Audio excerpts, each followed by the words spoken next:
And welcome everyone back to Gym Challenge number 11 here on live here with twitch.tv/PowerGaming. Big reminder to you to follow the channel if you have not already. We're going to set to go to round 5. 2 rounds to go. This is crunch time for any player going into this tournament, heading into this last 2 rounds. I am Jesus Cornell, joined by Ryan Haig. How are you doing today? You know, it could have been better. I dropped it 2-2. Probably could have still made it at 4-2, but just wanted to give casting a try. Never done it before, so I'm very excited to see what these two SoCal players gearing up to play have for us. I see Matt Alcina is one of them. I didn't catch the other player. We'll find out soon enough, and especially with the teams that will be popping up and our screens and also our teams. By the way, I want to talk about some of the teams that we've seen on the screen or like all over this whole flow. It's pretty interesting to see that I still have yet to see a Palafin in this tournament. It's like I still think Palafin's taking a fall from grace, even though it does have some national usage, but it's just like it's not as dominant as I think it would have been. Yeah, I think people just got too quick to adapting to it. Palafin has, among others, been quite the fall from grace. I think Amoongus is kind of going on its way out, as you notice usage events or usage stats for events like Peru, and last weekend we had Hartford and Malmo. Amoongus usage is kind of down, one of the better partners for Palafin. I think it's all for the better. I'm glad to see the meta develop as we move by the week. Would you say you enjoy the meta developments, or you want to go back? I do enjoy the meta developments too. Don't get me wrong. I think they're good. It's just more like I was the one clamoring that we had a new chalk when EIC was almost a mirror match, and I was like, oh my god, this is gonna be the chalk of this generation. Yep. And guess what? Did not happen. It happened for a bit. You know, Fort Wayne as well was Tinglu, Palafin, Amoongus, Arcanine on every single team. Fluttermane too. But yeah, people have just kind of, I think the upgrade of information with YouTube and Twitter just allows people to kind of develop their own way to play a lot better than past generations. So yeah, it's also really nice to see trainers, you know, brand new trainers on top of that. Like, I'm sorry to like keep rambling about national scene, but like, I cannot take my eyes off Justin Tang. I really can't. Yeah, definitely inspirational for any new players. Seeing a new player, one zone coming in, winning 2 out of 3 of the regionals he's been to already. Maybe it's 2 out of 4 now, but he didn't go to Hartford. He did not. He didn't go to Hartford. Okay, so 2 out of 3, but even that is just unheard of. And both of them with Palafin. Yeah, both of them. Yeah, that's right. He did have the. He had. I don't remember what his team was at Knoxville, but it was Iron Hands, Fluttermane, Amoongus, Arcanine, Palafin, of course, and I forget the 6th Pokemon. It was so long ago, who could remember? But yeah, excited to see some new teams. Or hopefully we see different Ruin Pokemon, because like we only seen Tinglu and Chien-Pao so far. We yet to see. Wait, no, we've seen 3 of them. Yeah, let's just keep forgetting Lucian exists in the game. Let's just keep forgetting. Of course, not really missing out on anything. Looking at this team sheet for Matt, I do see 2 out of 4 of those Ruins already with Tinglu and Chiyu, so maybe if his opponent brings Wo-Chen and Chien-Pao, get all the way there. Yeah, maybe we'll get the retribution we need. As we get the next team sheet right over here. Another Chiyu, and oh, Dondozo. Has Dondozo been on stream today yet? It has not been on stream. I actually, good. That's actually a really good conversation to bring up. Dondozo, I always feel like it'll always be good in a metagame where it could develop, but recently, Clear Smog's been popping up. Yeah, I think it was Agati who kind of brought Clear Smog back into the meta. Back in Series 1, it was all over when Dondozo was all over. Series 2, people are like, oh, I don't want to give up Protect, and then Series 3, maybe Clear Smog has some other uses. You know, hits Swords Dance, Iron Hands, lets you do poison damage to Fluttermane, Terra, so has some good uses to it. Yeah, you also forget that terrestrialization's a thing, so you don't have to necessarily be fearful of something like that Dondozo going for, you know, something like that Earthquake, for example. You know, I mean, yeah, it'll still hurt, like, don't get me wrong, but you could change your weaknesses appropriately, but like, it's a good way to stop it, because if Dondozo's usually go for Terra Grass, which has been the Terra of choice for a lot of Dondozo in this new metagame, is that it's now weak to Clear Smog, even though it does avoid the Sleep with Spore, so it's pretty much Dondozo's just picking your poison. I know some players try to get around that double poison by going with something like Safety Goggles Terra Steel or Lumberry Terra Steel. Kind of beats both Spore and Clear Smog. Maybe just one of the reasons Amoongus has kind of fallen off is the counterplay is really easy to it, in a sense. I mean, it plays mostly Telegraph, so most like beat the defensive healer. Looking at the two team sheets, we do see an Amoonguss into the Dondozo, but as we just said, Protect will think it's more valuable, so Matt has opted into Protect as well, so we will not be seeing a clear Smog this game. And actually, I'm looking into this team sheet for right here. I'm not going to say much, but I'm surprised that Unaware Dondozo is actually taking a dip in usage.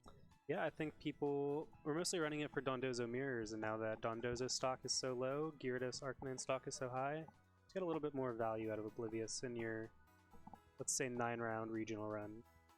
I mean, it does block Intimidate, which is probably your biggest factor here, because its other usage you hardly ever see at all. Yeah, it blocks, what is it, Confusion? No, Infatuation. Infatuation, even more rare.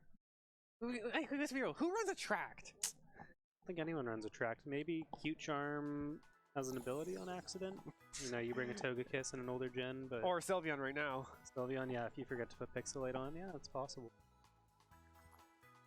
Yeah, now you're making me think, what's stronger, a Moonblast or a Hyper Voice? You know, single target, it's Moonblast by like 2%, but, you know, spread damage is kind of a big deal when you run Hyper Voice, so... But Moonblast can special attack drop, so there's some merit in Q-Charm, maybe. Yeah, shout out to Penny there for running that Moonblast Terra Fairy in the games. Yeah, sorry to spoil you, but I think we're already all spoiled by now. We're like 6 months into the game. I don't know. I know some people that as soon as they got through the second gym, they're already done with the game. You got all you need for your You don't necessarily have to do all the gyms in the story. It's a pick and choose, which is a very good introduction to most Pokemon games. It's just... I don't know. I feel like to get the full experience, you need to like get checkpoint requirements, in my opinion, because... Or on top of that, what is it? Knowing the levels of Pokemon, because that's probably one of the bigger gripes that I think I have, because when you go to a place and think you know the levels of the Pokemon, and you're like, oh wait, it's way over leveled. Yeah, that was a big annoyance playing through Scarlet Violet. You just get to the final Titan by accident, you just did a little too much of Swint. We're going to cut that off as it looks like we are going into Game 1. We're going to see the team previews for both teams. I think this is Matt's perspective on the left. Yeah, it is Matt's perspective. It is Matt's perspective. Don't worry. We got the SoCal guy here. Some interesting items on Matt's team, in my opinion. I think the Leftovers hands is kind of a newer development. Saw Wolfie Glick run it at Hartford with the Sword Dance set, so looks like likely inspired by that. We do see Matt's full team being Fluttermane, Iron Bundle, Tinglu, Amoonguss, Chi-Yu, and Iron Hand. So all Pokemon with base set back 570 sets, and then the Amoonguss. And for Ashley, we did talk about Dondozo with Tatsugiri, and she has, as well, Iron Bundle, Chi-Yu, Fluttermane, and Glimmora. Yep, the team that she's running appears to be the team that Rafael Bagara, I believe his name is, made top 4 at Portland Regionals 3 weeks back. So I'm curious to see if she's able to play it as well as he did to score a top 4. At the eye glance, I think all the sets are the same too, so very likely was inspired by that run.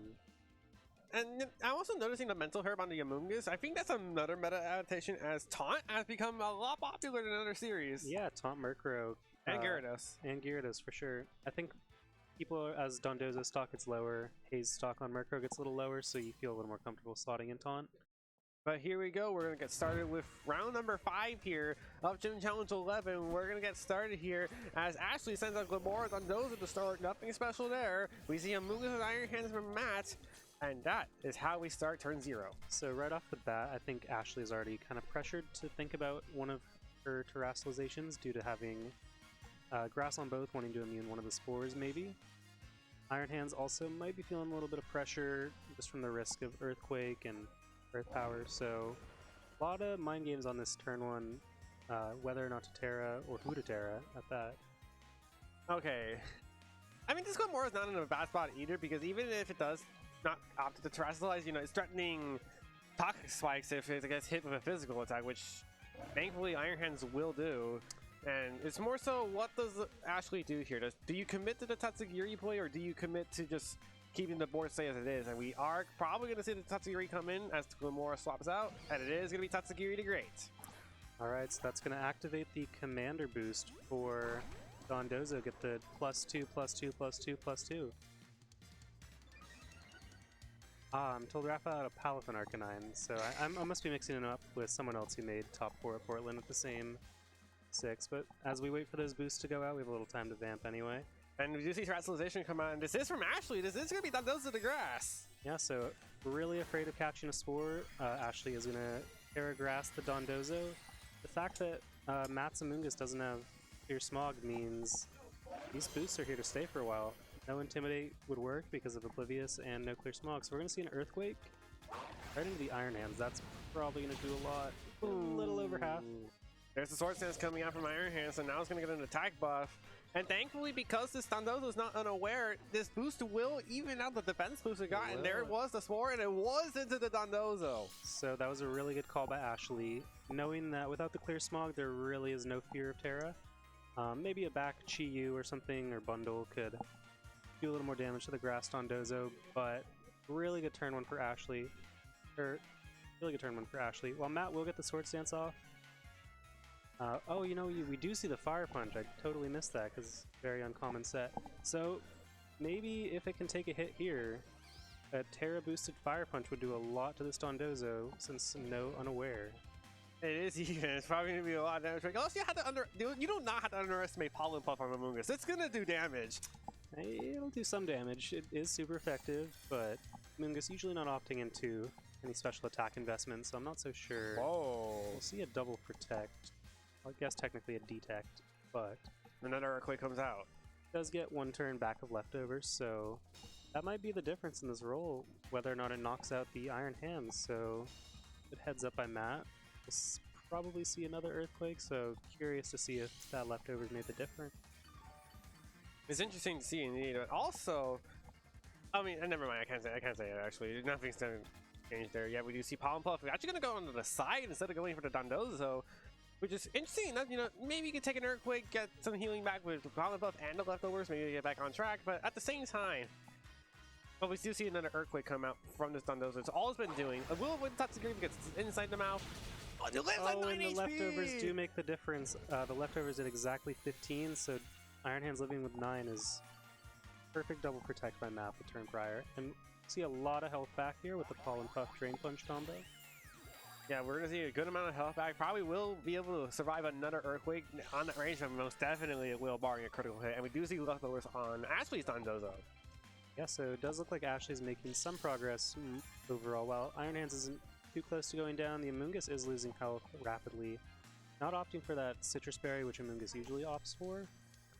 Instead with the Mental Herbs. So Matt will have to decide if he's willing to risk Amoonguss going down here to maybe another Earthquake or Wave Crash. And it looks like Matt's debating that Fire Punch on the Iron Hands. You know, yeah, there it is. There's a Drain Punch. Oh, wait, Wave Crash gonna go first. Will knock out the Amoonguss. Probably was trying to catch that Amoonguss. Just make sure it goes down. Or if he tries to catch something in Matt's side of the field, go down to something like that devastating Wave Crash. Let's see how much this Fire Punch does at neutral because of the +2 cancellations. That's decent damage. Does it get a burn? It does not get a burn. Yeah, the Dondozo is pretty low now, so if we see something like a back bundle to slow it down, I think that Matt will be able to finally take it out, and then he'll have the other 3 Pokemon to deal with. I really respect the Wave Crash because it did cover a lot of switches. We do see the bundle in the back, and Matt is debating sending it out. He will send it out. That is going to be the booster energy as well. Pretty sure this is most common booster energy stat is for speed because of how quick Iron Bundle is. You know, gets to a grand total of 306 in its numbers. I mean, that's just in-depth numbers. So if you don't understand numbers, then good. You probably don't want to understand them in the first place. Yeah. So Matt's thinking on this turn. It looks like he opted into Freeze Dry. That's going to be Iron Bundle's strongest move to hit Dondozo here. Icy Wind also seems like a reasonable choice to get the slow on it, while also doing super effective damage, but just depends if Iron Hands would outrun a +1 Dondozo. I was also thinking maybe you could consider going for Protect on Iron Bundle and going for another Fire Punch, because that might be enough to take a knockout based on how much damage it did, but it looks like it's going to be the opposite effect, where you might see Matt. Never mind, I was speaking too soon. His timer's getting really low. He really needs to make a decision. He will opt into the... Dondozo calls a Protect on the Iron Hands Detect, so no damage will be done this turn, just some leftovers on both sides. And let's see what the Iron Bundle went for. I think it was the Freeze Dry. It was the Freeze Dry. I have to assume that Ashley chose to protect, hoping the bundle would protect, so that she could know if Terra Blast Grass onto that turn, onto the bundle next turn was safe. Since there was no protect from the bundle, that Mind Game is still up in the air. We'll have to see who wants to take the risk or just get safe damage on the Iron Hand. Yeah, it's really risky because I don't think a combination of freeze. I'm pretty sure individually Fire Punch and Freeze Dry will not get the knockout. You have to be a combination because if you take out the Dondozo, the Tatsugiri comes out of the mouth, but because it probably will take a combination to knock it out, Tatsugiri can get out of the mouth safely. Yeah, and that really, seems to be what's happening. Yeah, we will see no protect for the Iron Bundle. Freeze Dry comes a little short of the kill, and Terra Blast, if that goes into the bundle, will absolutely knock it out. It is. It is a Terra Blast in the bundle, so bye-bye bundle. However, Strain Punch is locked in. We will see a trade and some healing up on this Iron Hands. But again, I think this is a more unfavorable trade for Matt because even though you are getting the HP back, you do knock out the Dondozo. There is a Glimora in the back, and we did see on the screen that Matt brought the Flutter Mane for his final Pokemon, and kind of does not favor going up against something like that Glimora, especially with that Assault Vest. Yeah, so the only real advantage Matt has in this 2v3 is that his Iron Hands is at +2 from the Swords Dance boost earlier. It really just depends to me what Ashley's third unrevealed Pokemon is in the back. It is going to be Glimora coming back, however. Yeah, so with the Assault Vest, this should have a lot of bulk to be able to take on any hit from Flutter Mane. I'm not sure if it can take on any bulk from Iron Hands, so... Yeah, especially with that +2 attack. And at this point in the game, the Toxic Debris actually will not matter.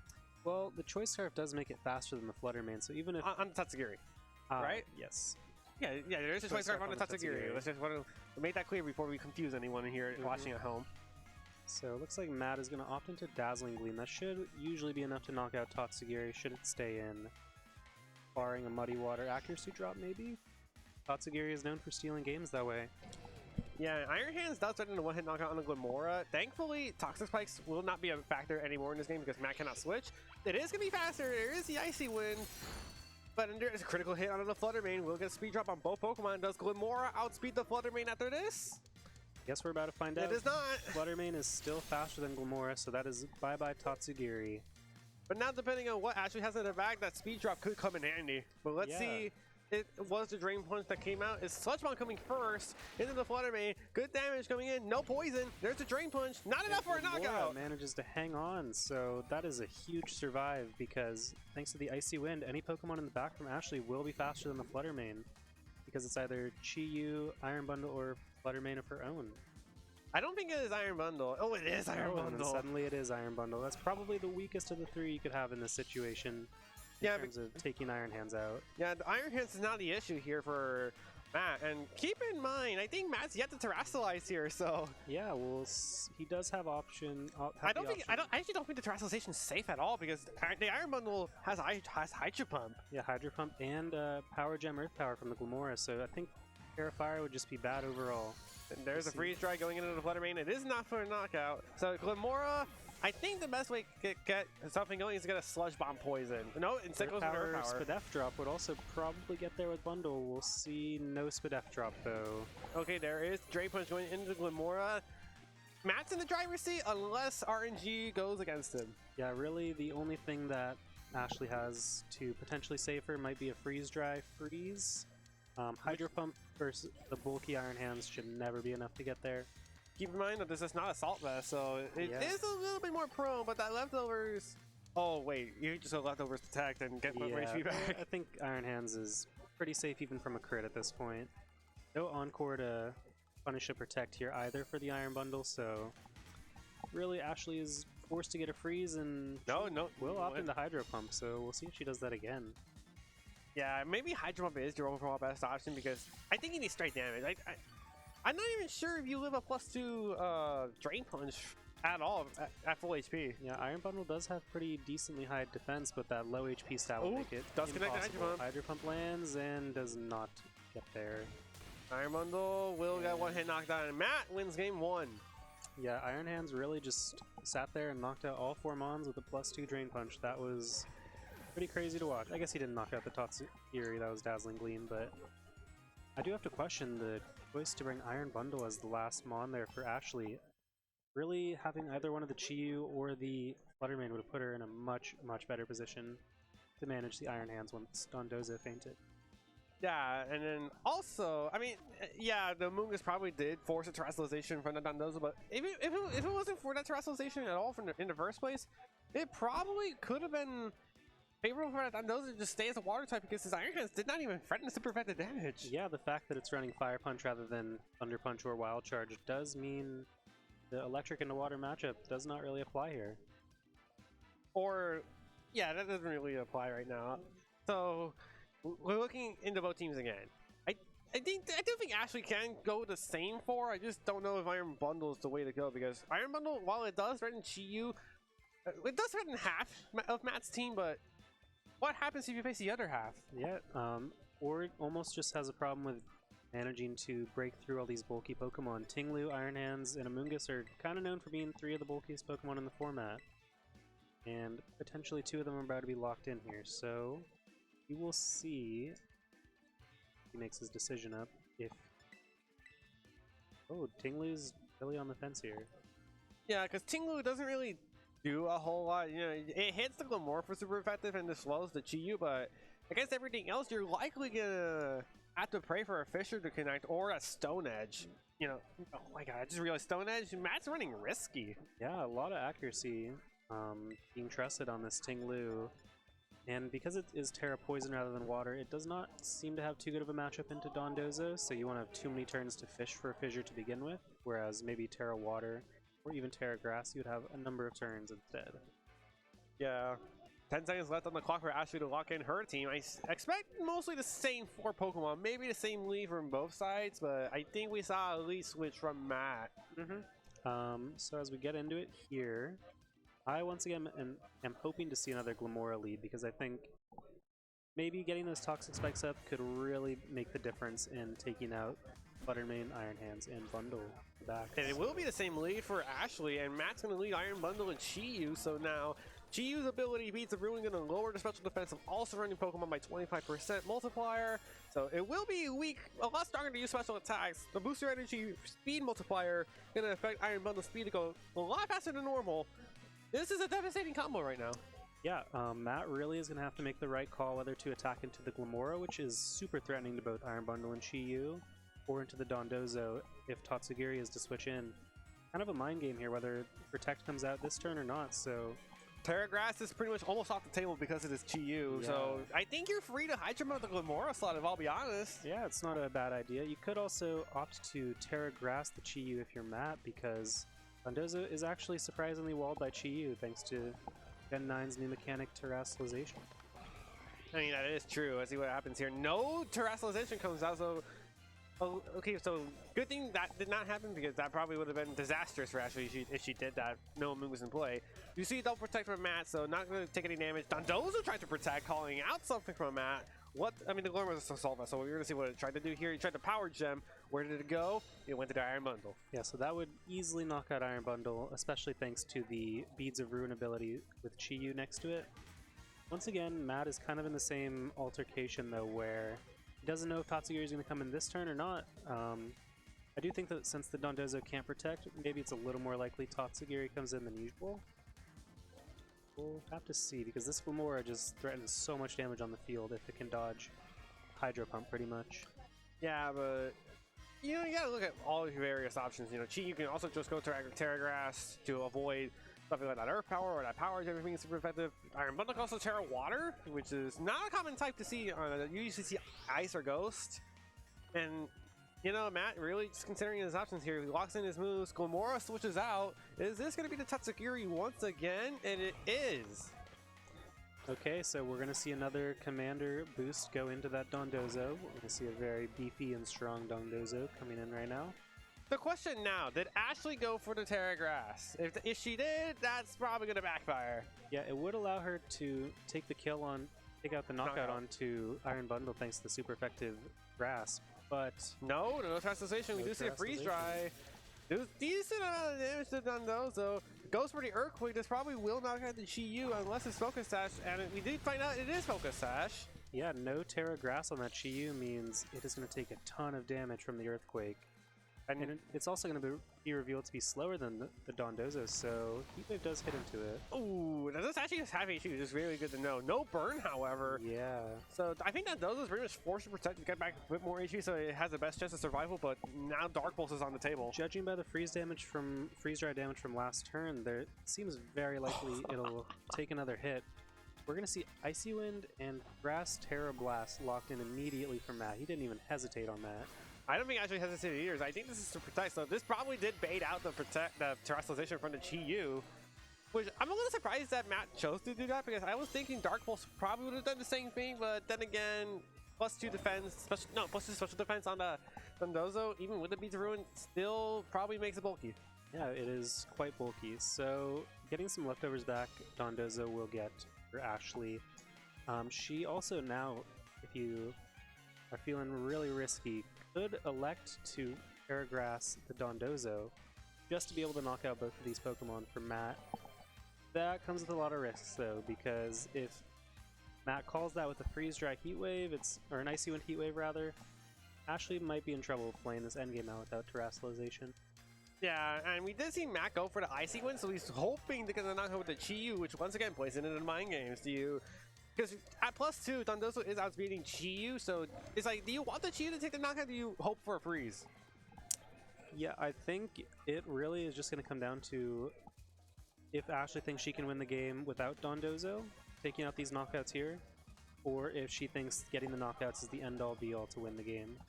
This is a big turn coming in for both players. Matt's locked in his move. He wants the Chi-Yu to finish the job on the Dondozo. No terrestrialization from Ashley. Icy Wind connects. This probably will be a knockout unless, of course, the leftovers recovery matters here. The speed drops on the Dondozo. Terra Blast comes out from this Chi-Yu. Beats of Ruin in play. Now this is stab. How much damage is this doing? Not enough! And it falls just short, so looks like Dondozo is going to be able to trade back 2 knockouts with the Earthquake, unless Bundle gets a low roll. Oh my god! 1% health. Oh no, you had to do the commentator's curse. The commentator's curse. It was a low roll. I don't know what else to say, but since the Chi-Yu is off the field, maybe Ashley does feel a little confident in being able to take this endgame still. Having such fast mons in the back will definitely come into play. See an Iron Hands here for Matt. So the bundle should always be able to knock out Dondozo with the Freeze Dry, even after leftovers from Protect. The question now just becomes, what does an Iron Hands do here? Do you try to take damage on the Tatsugiri or set up? Yeah, we'll see a Sword Stance on the Protect, so... Oh, that's even worse! That's probably the worst of both worlds for Ashley, because now Iron Bundle is free to knock it out next turn, and Iron Hands is free to knock out Tatsugiri with the boosts, as you can attack on the turn that Dondozo faints. Yes, you can. That's a +2 attack, but... That is a really scary Iron Hands, and this bundle, even though it's at 1%, there's no priority, and the only mon that could even be faster on Ashley's team would be maybe winning in a speed tie with her own Iron Bundle. So we'll see. There it is. Freeze Dry into Dondozo does get the knockout. That's going to spit the Tatsugiri out, and I saw a Drain Punch go into that slot. I'm not so sure Tatsugiri wants to take one of those. There it is, and it will not be able to. Dondozo Tatsugiri combination goes down. No need to use a move like Clear Smog, and now Ashley's out to Glamora and something else in the back. And Iron Bundle with the perfect speed control out here. It's Chi-Yu! Yeah, so Ashley does opt to change that 4th mon from game 1, switching Iron Bundle out for Chi-Yu. Unfortunately, I think this is the game where you would really want the Iron Bundle to have a way to contest the really fast Chi-Yu on the other side, or the really fast Iron Bundle on the other side. Yeah, just an unfortunate turnout for Ashley. Now, that Iron Bundle... I mean, Ashley can still win this game, just that Iron Bundle needs to miss an Icy Wind to get any hope of winning. Yeah, or maybe dodge a Hydro Pump would also get there, but this Iron Hands at +2 does threaten a knockout on pretty much everything left on the board, thanks to the power of Drain Punch. Right, she still has terrestrialization. Is this Chi-Yu into Ghost? It is! Yeah, so that is going to be able to immune the Drain Punch should Drain Punch go into the Chi-Yu slot. We'll see if Ashley does read that correctly. We saw a Protect here for Iron Bundle, so it'll be safe this turn from any knockout. I mean, it's also a good way to bait out something like that Drain Punch, and no, it's going to be a double Protect. A double Protect, so now Matt has all the information he needs. There's no more potential terrestrialization. It's only the terrestrialization we do see. We'll see a Heat Wave, which would targeting to both slots, being able to knock out the bundle and do some damage to Iron Hands, maybe even threaten to burn, and an Earth Power. So a super effective move. With that Beads of Ruin damage, I think it can probably hang on, but that's a lot of damage coming its way this turn. Yeah, and again, this also comes down to Icy Wind damage, because Icy Wind will break the sash on Shiyu for Ashley, but it's also, you need to know that Iron Hands probably isn't going to outspeed both Pokemon. Maybe it has a chance to outspeed Glamora, but... Yeah, depending on the Glamora's speed investment, because Iron Hands is just not so fast. We'll see Freeze Dry hovered, which is interesting to me. Maybe Matt has conceded that he's not going to be faster after an Icy Wind either way. I mean, Drain Punch does right into a one-hit knockout, so everything hinges on what this turn does for Ashley here. Freeze Dry, no longer not very effective. This decent damage, no freeze comes out. Heat Wave connects on both Pokemon. This might be a roll. Ton of damage to the Iron Hands, yeah. We'll see probably an Earth Power. That's going to do a ton to the Iron Hands. Does it hang on? It does, but because Matt chose to Fire Punch the Chi-Yu, Ashley's Glamora is faster and has more turns to attack into it. So despite no Beads of Ruin, it just comes down to Iron Hands being able to take another Earth Power after Leftovers protect Leftovers. And I sadly have to say this, I think the game is over. I did see Matt have a Team Glue in the back, which is quite effective to that Glamora. And on top of that, the Vessel of Ruin going to lower his special attack and that Assault Vest on it. Yeah, and no ability to Terastalize Glamora into a Grass type to resist this ground move. It's looking pretty bleak. We will see a Detect for the Iron Hands. I want to get a bit more HP back. I think Ashley's win condition, yeah, it's going to come down to poison damage, which I don't think will matter now. Yeah, that's not going to do quite enough to knock out the Tinglu. It does 3 damage, which is better than 0, but one thing better than 3 damage is 100% damage, which this Stomping Tantrum probably is about to do. It is a one-hit knockout, and that's a 2-0 for Matt. No, we don't need to worry about the Toxic Spikes. Yeah, I think maybe just setting them up for next game. Sadly, there is no next game. Matt's going to win the set 2-0 over Ashley's Dondozo team. A whole team of generics. You know, maybe it just gets the job done. Maybe that's just what happened, but at the same time, he has a game plan for Dondozo every game. Yeah, you know, sometimes just using good Pokemon wins games. Those Pokemon are good for a reason. They're given good stats for a reason, and we kind of saw Iron Hands Tinglu just manage to take hits from everything and trade hits and win the game. Yeah, that's just the story of the game. Ashley is going to be the loser of this battle, so she might be on the hinges of top 8 right now. Matt might be in a better position to go into the final round coming up next, which is going to be very interesting to see who comes up on top on this stream, because this is very, very close. A lot of people here, but the sad part is we're going down to 8 players. Yeah, only being able to advance 8 players into the top cut stage is sad for the other 36, but you know, we get a little bit more credit than some other locals. We are happy to have 8. You know, some smaller locals only getting usually 4 people in top cut, but all I can say is that that top 8 cut is going to be very competitive. Seeing some of the names are international and regional level players, such as Gavin Michaels, Alberta Laura, Brian Collins. So yeah, Matt and Ashley are both alive for their top cut potential. We're just going to have to hope that they can make it. Yeah, we'll be back with round number 6, our final round, right after this. So don't go anywhere.